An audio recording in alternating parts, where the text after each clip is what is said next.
sa'yo. Habang ikaw ay unti-unting lumalayo, hindi ko napansin ako na pala'y naiwan sa gitna ng tayo na ako lang ang may hawak. Pinili kitang mahalin kahit hindi sigurado, kahit ramdam kong may iba sa puso mo. Pinilit kong maging sapat para sa'yo, pero bakit kahit anong gawin ko, kulang pa rin ako.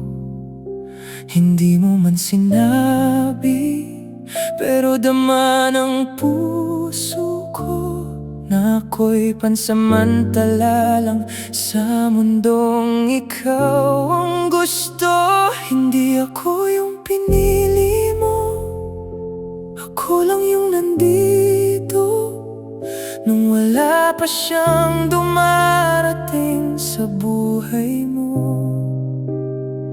Hindi ako yung minahal mo, ako lang yung nakasalo ng lungkot habang hinihintay mo siya. At ngayong nandito na siya, ako'y biglang wala na, parang eksenang tinanggal sa pelikula na ako ang bida, pero hindi pinili sa huli. Ang hirap tanggapin na kahit anong ibigay, hindi pa rin ako yung taong gusto mong makasama habang buhay. Ginawa kitang tahanan, pero ako'y bisita lang, na pwedeng paalisin kapag siya nang dumating. Sa bawat ngiti mo noon may kasinungalingan pala, na ako'y mahal mo rin, pero hindi sapat para piliin. Hindi ako yung pinili mo, ako lang yung nandito nung ikaw ay sugatan at walang matakbuhan.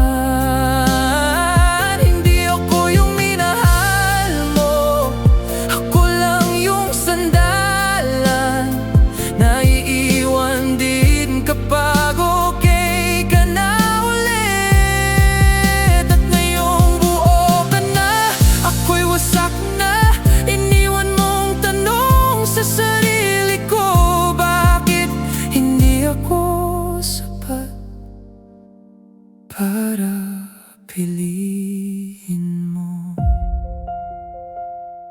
Kung pwede lang sana, ako na lang yung pinili mo, pero hindi eh. May mga taong kahit mahal mo, hindi ka talaga pipiliin. Hindi ako yung pinili mo, at doon ako natalo. Hindi sa pagmamahal, kundi sa desisyon mo.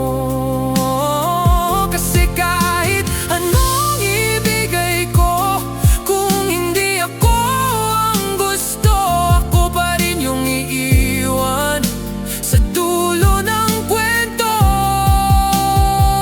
Hindi ako yung pinili mo, pero